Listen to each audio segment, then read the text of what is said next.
Right. Yeah, you can't bolt a lot of the creatures coming out of this Yep.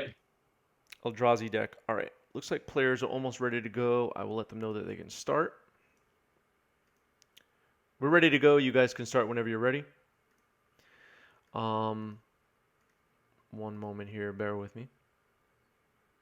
I am bearing with you. Looks like we got a Prismatic Vista to start. Is that a Prismatic Vista? What the heck is that? Oh yeah, that is Prismatic Vista Expedition. That thing looks nice actually. Oh, because you can Prismatic Vista up a Waste or the Forest. I see. That's clever. That's good. Yeah. That's good deck building. Yeah, so Sean's become one of our regulars here on the channel and always has some spice. And today, the spice, I guess, is a preview card. Um, Yavimaya Cradle of Growth. I think that's the only new card in the deck. Yeah. That's what it looks like, yeah. Um, this card, I mean, it's hard to even really gauge at this point how big of an impact this card is going to have on all formats that it's legal in, but it's definitely going to be a big part of it. Yeah, no question. I mean, Urborg is already just a ridiculously played Magic card. There's just no other decks that do what it's trying to there's no other cards that did what it's trying to do, and now they have the green version of it. So it's going to slot into really neatly into a lot of decks. Do you expect that prediction time? Do you expect that Urborg will still be seen at the rate it is right now, or will we see Yavimaya more? Like in a year, will we see more decks with Yavimaya or more decks with Urborg floating I around? would guess more decks with Yavimaya. Okay. Just like it's definitely that's an interesting question. Like it really depends on the texture of what the deck is going to be at that point. Like Yeah. I think obviously like Dark Depths is probably still going to play Urborg because while the green mana does matter in that deck, they really want the black off Dark Depths. Yeah. But elves and these decks like Eldrazi, they're going to love to see the Yavimaya. So. I definitely expect that to see a little bit more play. Plus, even in modern, I mean, I would anticipate the Alchemy to see more play there, honestly. Yeah. There are a lot of decks in Modern that probably could make good use of the green fixing. Yeah. Cloud Post, we play it. That's right. True Yeah, Chains. totally. Um, but it's the kind of card that I never expected him to actually make, and now it's going to be really interesting. I think also at Modern Horizons 2, there are going to be decks that we just haven't even conceptualized yet in Definitely. existence. Oh, Like for sure. like the decks that'll have Yavimaya in them, we just don't know about them yet. They don't exist yet. Possibly. Yeah, I think one of the cool things about this Modern Horizons is that like there's a fair amount of like last time around, yeah, we spawned a new archetype with Hogak, but that was just so unbelievably ridiculous in all the formats it was in that like it warped everything. And this time it looks like if new archetypes are going to spawn, they're actually just going to be like interesting, good decks that are going to kind of change things up. So it seems like it's going to be somewhat reasonable. Yeah. I think in the end, at least for Legacy, Hogak ended up being like a fun addition to the format. Would you say? It's just like people play Hogak. Yeah, yeah. I think I like Hogak. I think it's I don't think Legacy was hoping for that kind of archetype, but I do think it's reasonable, like in terms of power level. So yeah, totally. Yeah. I mean, some people fell in love with it. People are all about the Hogaks. It's a very cool deck. People like the graveyard decks, and it's the kind of Yeah. graveyard deck that gives you a little bit more play too. It's not just like dredge; you're not playing Magic. So, Yeah, that's true. yeah. So what do we have going on here? So the Eldrazi player looks like they dismembered a Delver early, and then that got Forced World, and now Thought Not Seer got Forced World. Looks This like it. Delver looks Yeah. like it's just gonna ride to victory. Delver's still too good, maybe. Delver's really good. Yeah. So I mean, in a way, we're in this weird limbo right before a big set is going to make a lot of changes to the Legacy format. But it, today, Legacy format is Delver an issue? Is Blue Red Delver just uh, way above the rest of the meta? Well, I mean, I think so. Of course, you and some of the other viewers might have read my article Hmm. on the dominance of Delver, and I think it's just a little bit too represented and too consistent. And it makes it the format a lot more homogenous than it might appear. And the thing is, the format's legacy is always going to be somewhat homogenous. That's kind of one of the things I wanted to make it clear that like you can ban or get rid of some of the key Delver cards, and the format's still going to have the blue fair deck du jour at the top of the format, and it's still going to be really good. Um, and people are still not going to like that element of the format in the same way. But I definitely think Delver is just reaching that point. It's reaching like the miracles point, like with Top Miracles, where it was just Yeah. like everywhere and there was just nothing you could really do to stop it. I feel like it's getting to that point, and it really there's a lot of factors that play into it, but part of it is what I was just talking about, where Delver doesn't really have horrific matchups anymore. Like that was the point when I was playing Top Miracles, where I felt like it was a little bit too much. When I could just consistently beat Infect and Cloudpost in all of the games I played with that deck, and I just was like, okay, this deck's a little bit much, um, and something had to be banned. So I think Yeah. it was too. I think it was too reasonable, too unreasonable. Then I think it's a little weird to talk about like banning Delver of Secrets the card because not only has it been around forever, it's just a stupid creature. And it's not even a stupid creature like Deathlight Shaman, which is seeing play in which saw play in like half the format or more than that. This is just in Delver decks, but it's really potent. And I think one of my key takeaways is that Delver is a good deck to exist in terms of what its strategy is, but I think there's enough like threats that come in like the tier below Delver of Secrets, especially now with the new set with Ragavan and Dragon Trade Channeler, that I Yep. think banning Delver of Secrets could nerf the deck a sufficient amount while not killing the archetype. But I'm there's a lot of debate going on about that, so I understand different perspectives. Yeah. And I'll last thought on this before we move on from the nonstop ban talk that we've had in chat so far. But and yes, go check out Rich's article on Channel Fireball. Some people were confused where that article was. Um, in the 90s MTG Discord, someone brought up the um Delver issues, and I mentioned that, and this is true. In the YouTube analytics of 90s MTG YouTube channel, the most popular videos consistently are Delver decks. Like if we have Delver decks uh, and then matches without Delver decks, the Delver deck matches do way better. Everybody watches them. Everybody loves them. People It's good love magic. Delver. People It's good love it. magic. It's good magic. This is why I like the deck. This is why I've played the deck forever. Yeah. This is why I think it's good for Magic to a large extent. Like this strategy is good. It's good Magic. You're playing fair games, interacting with people. Like there's tons of different decision points. It's real. It is good Magic. It's just a little bit too prominent. Yeah. I think that's what it comes to. And listen to everyone in chat, to all of the people who read my article. I'm also sick of ban talk. I put that in my article. Yeah. I get it.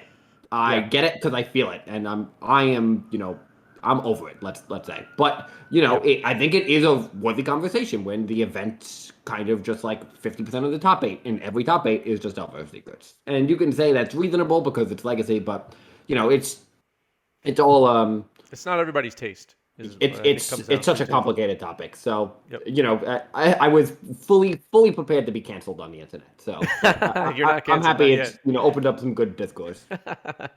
Don't cancel Rich. Um, all right, so Thorn of Amethyst hits the board here. We saw uh, Boston take game one. The Yep. Yava Maya Cradle of Growth is on the board. Yep, it looks like he dismembered a Ragavan and wastelanded a Volcanic, and then followed that up with a Thorn. So that's a pretty good sequence there. Yeah, yeah, yeah. I'm with Digital Sloth, who says let's just wait to see what MH2 does to the format before we go speculating bans. Yeah, I think everybody's getting ahead of ourselves. Ban Ragavan, ban Delver, ban.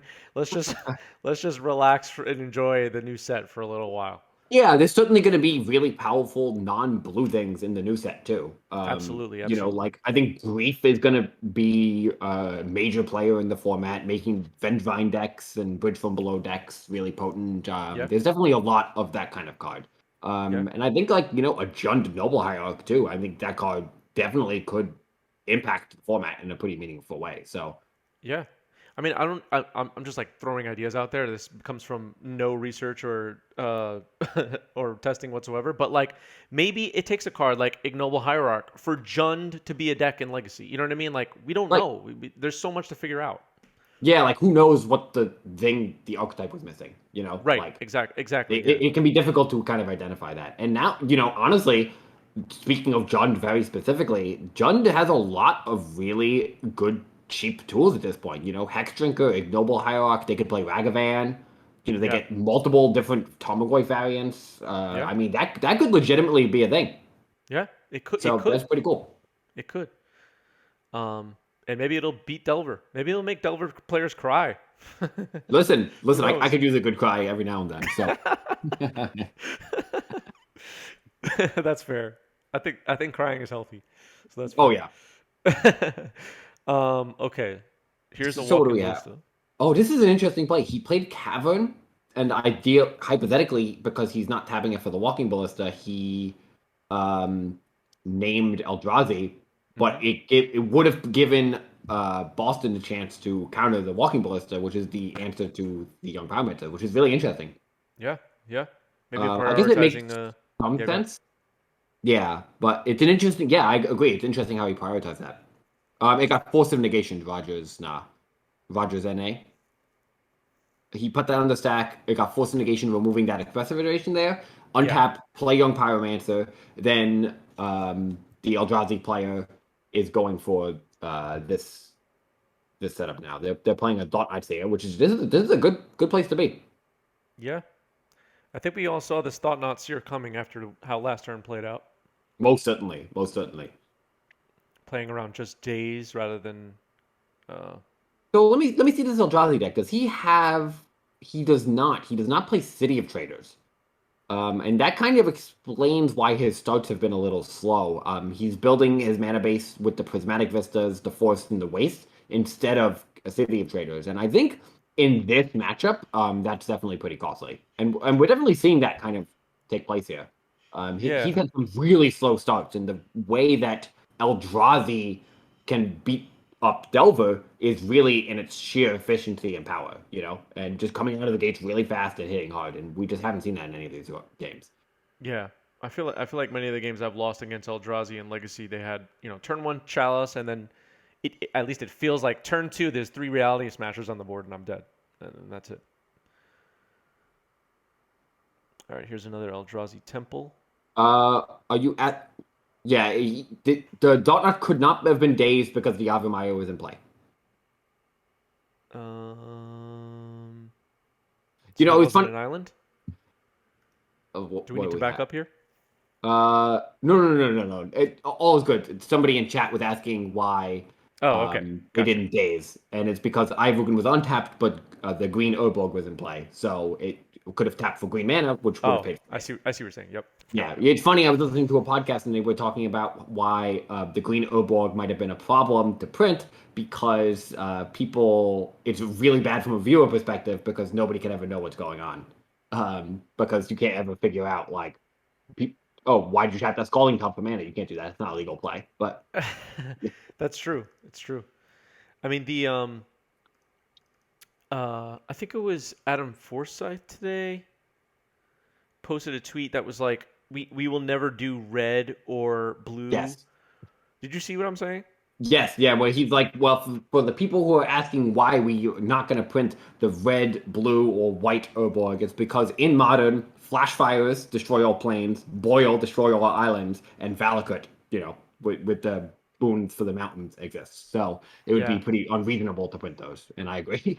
But part of my thought when I was building my deck for tonight was that I am excited into the Delver context for both Ragavan and Dragon's Rage Channeler, and I'm not really sure which one. So I was like, I'm just going to shove them both in, and we're going to see. So I was just trying Sure. to get some information tonight, and Yeah, I you think just wanted to put I, the I think cards on I the table. definitely did because it was a legitimate feeling of like kind of dread when I was like, if my opponent starts on Ragavan and I don't have a removal on turn one, how am I going to keep up with this? This is that it's going to snowball like a Dreadhorde Arcanist or something like that. So True. I think I got a lot of information about like Ragavan being like a really potent threat. Like it's something I'm going to be looking at a lot going forward. But yes, going back to Dragon's Blade Channeler, I think that card is really good. I think it's what the my concern is that you have to play a few too many bad cards to turn it on. Like I have Mishra's Bauble, and there's Mishra Bauble is still a card. People still play it in Legacy every now and then. Yeah. And in combination with Lurrus, it's all prominent play. But Dragon's Blade Channeler isn't quite Lurrus, so you're playing kind of a mediocre cantrip in order to enable it. But it does make the deck kind of lean. Yeah. And it's not a bad card. It works well enough with three cards in the deck, right? Dragon's Blade Channeler. Actually, it also works well with Delver too, but it works well with Expressive Iteration and Spike Dragon. So it seems good. It's really hard to get a feel for which one is better, but Ragavan definitely had the feeling a lot more of a Deathlight Shaman, Dreadhorde Arcanist feeling, where when I was playing against it, it was like, oh, well, I kind of have to answer this. Dragon's Blade Channeler, they could have answered kind of whatever. So, Both of those cards too can make the cut in a potential Jund deck as well. yes, most certainly. Yeah.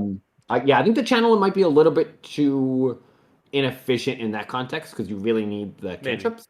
Maybe. But Yeah. it's certainly an option if you want to build like a Mana Morphos style Jund deck. I could also see this could Jund be Shadow or the something. yeah, Yeah. it Go could ahead. be a Jund Shadow deck. They could also be a Red Prowess deck. I think that's a very True. reasonable thing. That's been kind of dominating Modern for a little bit here. Yeah. And I think that could be really a really interesting approach. Mana Surveil that Morphos. land Yeah, sitting on top of your deck to the yard. Draw another burn spell. I like it. yeah, totally, totally.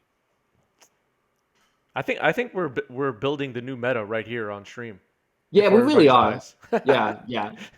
I mean, I don't know if you know, I have a lot of clout. Yeah.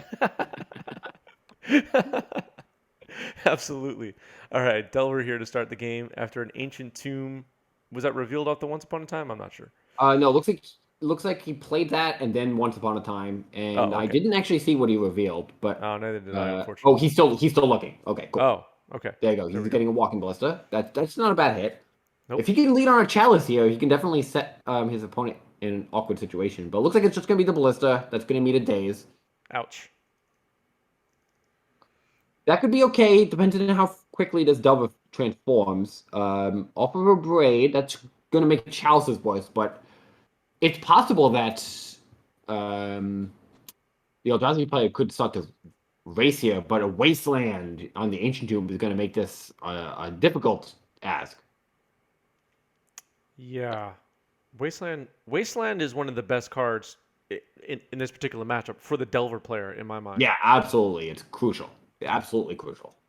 Like if I know I'm against Eldrazi and my hand has like two Wastelands, I'm like, okay, I have a shot. Ooh, second wasteland too, backing that up, and Yep. I mean this is what I was saying. Delver on the play, you can't really count it out in any context.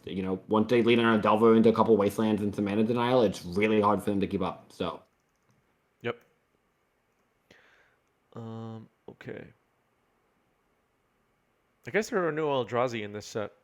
Maybe they'll reveal an new Eldrazi card by the time it's over. yeah, I actually expected there to be one. It seemed pretty reasonable.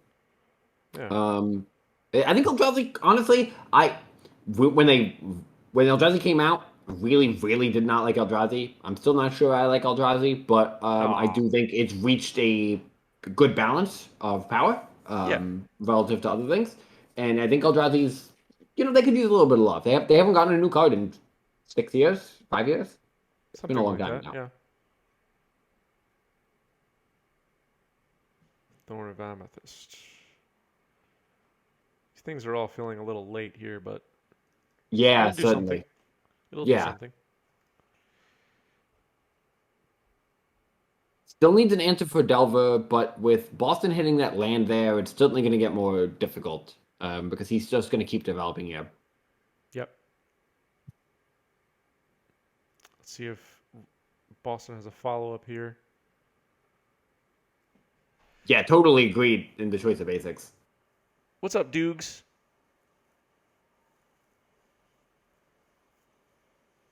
Dukes on Twitch, my favorite Maverick streamer. I think I'd agree with that. It's great. Here's Ragavan. I love Maverick. Maverick is one of my favorite decks, just in Legacy's history.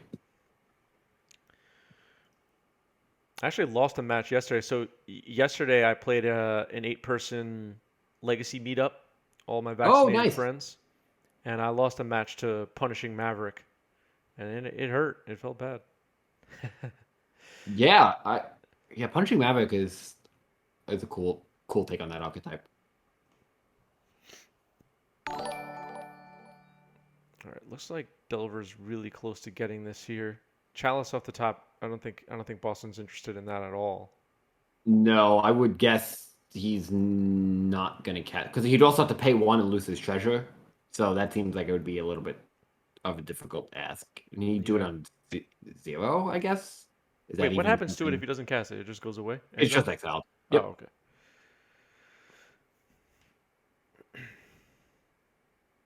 Yeah, it seems like Sean is in big trouble here. Yep, I would agree. Oh, he cast Chalice on zero. Was that what that was? He must be getting exiled because he would have to pay an extra one because of the Thorn of Oh, Amethyst. right. Yeah, yeah, So yeah. he'd have to sacrifice his treasure.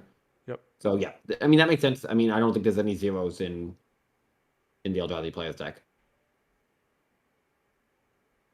Um, it is a little weird to say, but it does look like it's potentially possible the Eldrazi player should have mulliganed.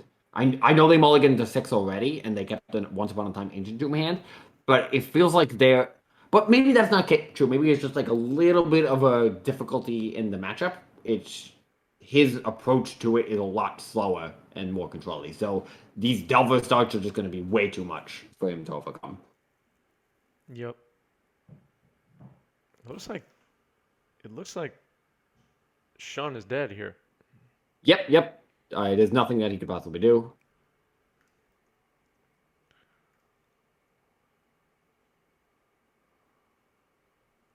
All right, that'll do it. All right, that's game. I'm gonna jump in Zoom right now just to get a get a quick Um, talk in with let Sean me see. here.